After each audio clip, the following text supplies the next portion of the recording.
أن لا إله إلا الله وحده لا شريك له ونشهد أن سيدنا وسندنا وحبيبنا وحبيب قلوبنا آلانا ومولانا ومولانا محمدا عبده ورسوله أما بعد فأعوذ بالله من الشيطان الرجيم بسم الله الرحمن الرحيم إن شانئك هو الأبتر آمنت بالله صدق الله العظيم وصدق رسوله النبي الكريم الأمين والرؤوف الرحيم إن الله وملائكته يصلون على النبي يا أيها الذين آمنوا صلوا عليه وسلموا تسليما الصلاة والسلام عليك يا سيدي يا رسول الله الصلاة والسلام عليك يا سيدي يا نبي الله وعلى آلك وأصحابك يا سيدي يا رحمة للعالمين بلغ العلا بكماله كشف الدجى بجماله حسن جميع خصاله صلوا عليه وآله اللہ کریم کی بے حمد و ثنا درود معبود نبی والا محمد مصطفیٰ محمد مصطفیٰ صلی اللہ علیہ وسلم تمام کی تعداد کی سرکش کرنے کے بعد محترم بزرگ و دوستو اللہ رب العزت کی بارگاہ کے اندر دعا ہے الہ العالمین ہمارا آنا بیٹھنا اپنی بارگاہ کے اندر منظور فرمائی اور اس کو کل بروز قیامت اللہ رب العزت ہمارے لیے ذریعہ نجات بنائی.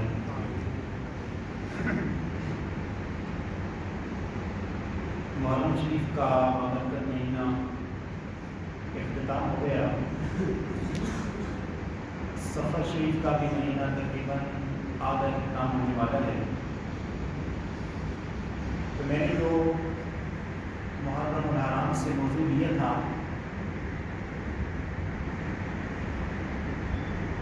چیدہ چیدہ واقعات،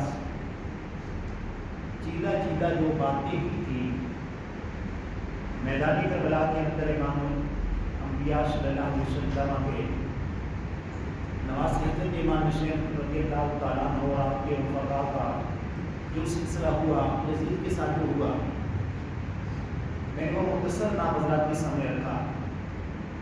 آج اس مختصر سے ٹائم کے اندر ان لوگوں کے متعلق گفتگو کرتے ہیں کہ جنہوں نے حضرت امام حسین رضی اللہ تعالیٰ کو آپ کے ساتھ جنگ کی اور وہ میدان کربلا سے بچ چکے اور اللہ رب العزت نے ان کو لوگوں کے لیے عبرت کیسے بنایا. مفسرین کرام لکھتے ہیں کہ 1 ہجری کے بعد واقعہ کربلا کے بعد جو لوگ حضرت امام حسین رضی اللہ تعالیٰ عنہ کے خلاف لڑے تھے انہوں نے اپنی چاہے وہ زبان کو استعمال کیا چاہے وہ ہاتھ اور تلوار کو استعمال کیا. جو لوگ بچ چکے تھے اللہ رب العزت کے عذاب سے وہ نہ بچ سکے. ان میں سے وہ لوگ جو وہاں پہ شریک ہوئے ان کو مختلف بیماریاں لگی، کوڑی ہو گئے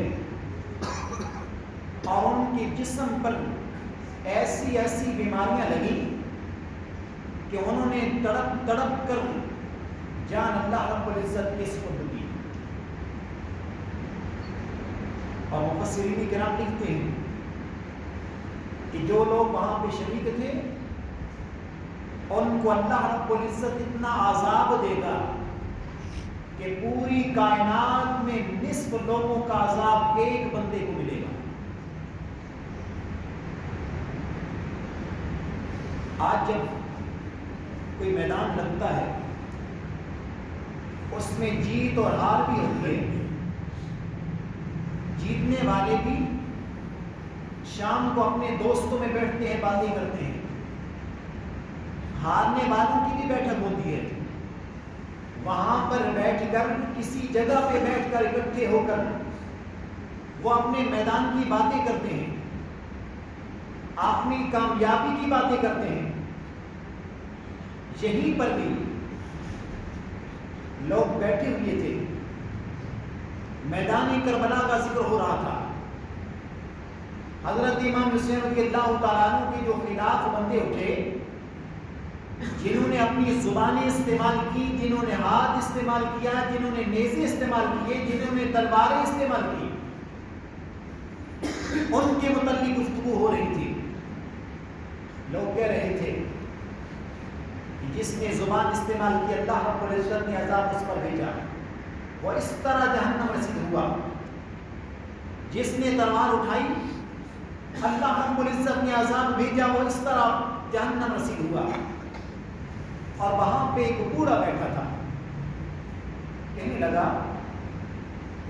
کہ میں بھی اس مشورے میں شریک تھا جو حضرت امام حسین رضی اللہ تعالیٰ عنہ کے خلاف ہو رہا تھا، لیکن مجھے تو کچھ نہیں ہوا، میں تو تمہارے سامنے بیٹھا ہوں۔ وہی شام تھی جب اس نے بات کی، رات کو اپنے کمرے میں گیا، چراغ جل رہا تھا، وہ تھوڑا سا ٹیڑھا ہو چکا تھا، اسے درست کرنے کے لیے جب اس چراغ کے پاس گیا تو اس نے چراغ کو جب ہاتھ میں لیا درست کرنے کے بہانے سے، تو اس چراغ سے اس کے کپڑے کو آگ لگی اور اس آگ نے اس کے پورے جسم کو لپیٹ لیا۔ وہ زور زور سے چیختا رہا، چلاتا رہا، کہنے لگا آگ آگ، لیکن اس کی کسی نے آواز نہ سنی۔ اور اللہ رب العزت نے اسے دنیا کے اندر عذاب بھیجا کہ وہ اسی آگ کے اندر مر چکا تھا، جہنم رسید ہو چکا تھا۔ اور ایک وہاں پہ اندھا تھا، شام کو لوگوں نے دیکھا تو بالکل صحیح سلامت تھی، لیکن صبح دیکھا کہ اس کو کچھ نظر نہیں آتا تھا۔ لوگ اس کو پوچھنے لگے کہ بتا تجھے کیا ہوا ہے؟ شام کو تیری آنکھیں ٹھیک تھی، تو ہمارے ساتھ گفتگو بھی کرتا رہا، ہمارے سامنے دیکھتا بھی رہا، چل کر اپنے گھر کے اندر گیا، اب تمہاری آنکھوں کو رات کو کیا ہوا؟ تو کہنے لگا کہ میں نے خواب میں وہ منظر دیکھا کہ امام الانبیاء صلی اللہ علیہ وسلم میدان کربلا میں کھڑے ہیں، آپ کے پاس آپ کے دین پر قربان ہونے والوں شہزادوں کی لاشیں پڑی ہیں، اور وہاں سے سامنے خون نظر آ رہا ہے، وہاں سے گفتگو بھی جاری ہے۔ امام الانبیاء صلی اللہ علیہ وسلم کی جب میں سامنے آیا تو امام الانبیاء صلی اللہ علیہ وسلم نے ایک سلائی سے وہ جو شہداء کا خون تھا وہ لگا کر میری آنکھوں میں پھیرا، فرمایا کہ یہ بھی میرے نواسوں کے خلاف تھا، اس نے بھی میرے حسین کے خلاف باتیں کی۔ وہی ایک سلائی میری آنکھ میں ڈالی، دوسری سلائی میری آنکھ میں ڈالی، جب میں صبح اٹھا تو میں اندھا ہو چکا تھا۔ محدثین لکھتے ہیں کہ جس نے بھی امام الانبیاء صلی اللہ علیہ وسلم کے نواسوں اور آپ کی اولاد پاک کو میدان کربلا کے اندر شہید کیا، اس نے اپنی زندگی میں اس دنیا پر تڑپ تڑپ کر جان اللہ رب العزت کے حوالے کی۔ جس ظالم نے حضرت علی اصغر رضی اللہ تعالیٰ عنہ آپ کو نیز تیر مارا تھا، چھوٹے 6 ماہ کے علی اصغر کو تیر مارا تھا، 61 ہجری کے بعد اس کا حال یہ تھا کہ اس کے منہ سے اتنی گرم ہوا نکلتی تھی اور اس کا پیٹ اتنا گرم ہو چکا تھا، اور دوسرا اس کی جو پشت تھی وہ بالکل اللہ رب العزت نے ٹھنڈی کر دی، گویا کہ منہ کی طرف اسے گرمی لگتی، پیٹ کے سامنے اس کو گرمی لگتی، لیکن پیٹھ پر اسے سردی لگتی تھی۔ تو وہ سامنے پانی ڈالتا اپنے منہ کے اوپر، اپنے پیٹ پر پانی ڈالتا اور پیٹھ پر وہ آگ جلایا کرتا تھا۔ محدثین لکھتے ہیں کہ وہ شخص جس نے حضرت علی اصغر کو شہید کیا تھا، نیزہ مارا تھا، اس کا حال یہ تھا کہ ایک ٹائم کے اندر وہ 5 گھڑے پانی کے پی جاتا ہے، لیکن پھر بھی اس کی پیاس نہ بجھتی تھی، پیاس نہ ختم ہوتی۔ لہذا وہ پانی پی پی کر اس کا پیٹ بالکل چاک ہو چکا تھا. وہ تڑپ تڑپ کر اس نے اللہ رب العزت کو اپنی جان دے دی. یہ اس شخص کا حال ہے جس نے حضرت علی اصغر رضی اللہ تعالیٰ عنہ آپ کو تیر مارا تھا. اور حضرت ابو سلیمان نالاش امشکوفی تابی رحمہ اللہ آپ فرماتے ہیں کہ میں حج کے موقع پر کعبۃ اللہ چلا گیا. وہاں میں نے ایک شخص کو دیکھا کہ وہ کعبۃ اللہ کی غلاف کو پکڑ کر اللہ رب العزت کی بارگاہ میں التجا کرتا ہے کہ مولا میرے گناہوں کو معاف کر دے, میرے گناہوں کو معاف کر دے, لیکن میں جانتا ہوں کہ میری بخشش نہیں ہوگی. آپ فرماتے ہیں کہ میں نے جب ایک دفعہ بھی سنا, دوسری دفعہ پھر میں اسے وہاں سے پکڑ کر سائڈ پہ لے گیا. میں نے کہا کہ اے بوڑھے, یہ وہ بارگاہ ہے, یہ وہ اللہ رب العزت کا گھر ہے, یہاں انسان جتنا بھی گناہگار ہو اللہ رب العزت کے گھر کا جب غلاف پکڑ کر رب کی بارگاہ میں اپنی توبہ کرتا ہے, بخشش مانگتا ہے, اللہ رب العزت اسے بخش دیتا ہے. لیکن تیری زبان سے یہ الفاظ نکل چکے ہیں کہ یا اللہ میں جانتا ہوں کہ تو میری بخشش نہیں کرے گا. سلیمان کوفی تابعی رحمہ اللہ فرماتے ہیں جب میں نے اسے یہ کہا تو وہ کہنے لگا کہ سلیمان تم مسلمان بھی ہو, اگر تم گناہگار ہو اسی غلاف کعبہ کو پکڑ کر اللہ رب العزت کی بارگاہ سے معافی طلب کرو, اللہ رب العزت سے یہ خواہش رکھو کہ رب تمہیں معاف بھی کر دے گا, تمہیں بخش بھی دے گا. لیکن میں تجھے سناتا ہوں کہ مجھے پتا ہے میں جتنی بھی معافی مانگتا رہوں اللہ رب العزت مجھے بخشے گا نہیں, میرے گناہوں کو نہیں بخشے گا. آپ فرماتے ہیں بتا تو نے گناہ کون سا کیا ہے کہ رب کے غلاف کعبہ کی غلاف کو پکڑ کر بھی توبہ کر رہا ہے, لیکن تو کہتا ہے کہ میری بخشش نہیں ہوگی.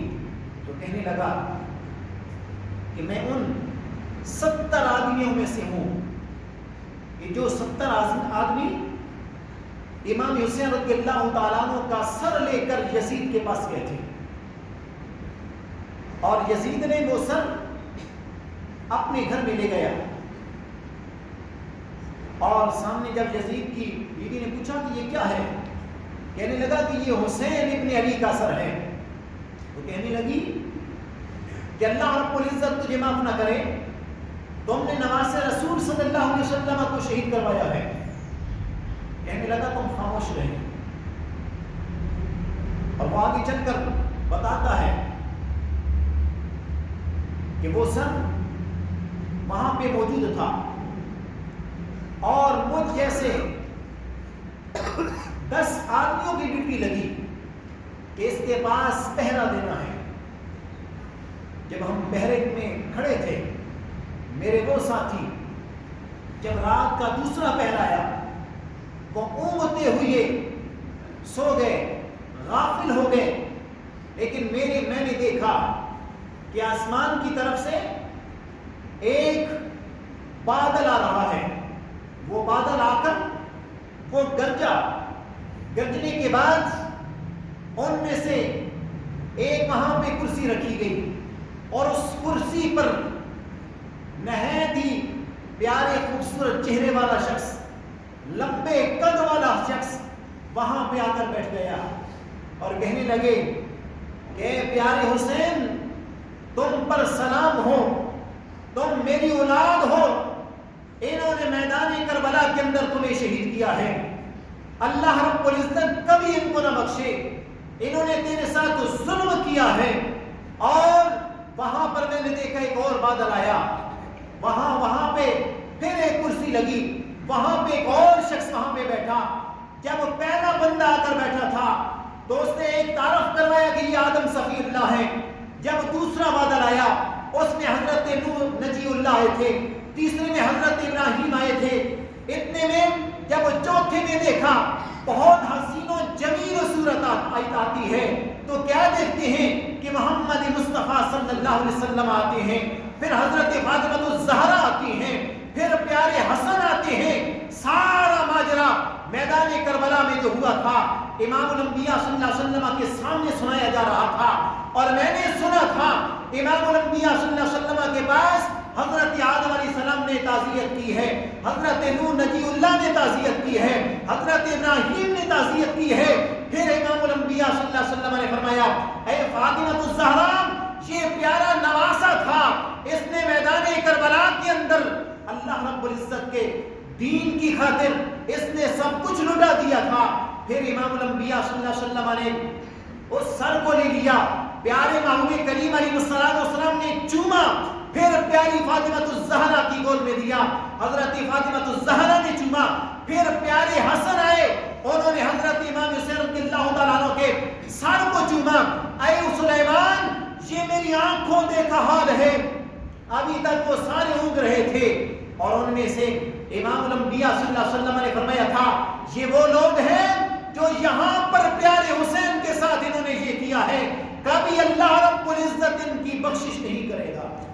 فرمایا کہ سلیمان، تم گناہگار ہوتے ہو، اس کعبۃ اللہ کی غلاف کو پکڑ کر معافی طلب کرتے ہو، اللہ رب العزت تمہیں معاف کر دے گا، تمہاری ایک دفعہ معافی مانگنے سے اللہ رب العزت معاف کر دے گا، نہیں تو دوسری دفعہ معاف کر دے گا، لیکن میں ان 70 آدمیوں سے ہوں جو پیارے حسین کا سر یزید کے پاس لائے تھے، آپ مصطفیٰ نے بھی فرما دیا ان کی بخشش نہیں ہوگی، حضرت آدم نے بھی فرما دیا ان کی بخشش نہیں ہوگی، حضرت ابراہیم نے فرما دیا ان کی بخشش نہیں ہوگی، حضرت نوح نبی اللہ نے فرما دیا ان کی بخشش نہیں ہوگی، حضرت فاطمہ الزہرا نے بھی فرما دیا تھا، اور حضرت پیارے حسن نے بھی فرما دیا تھا ان کی کبھی بخشش نہیں ہوگی، اللہ رب العزت ان کے کبھی اس گناہ کو نہیں بخشے گا۔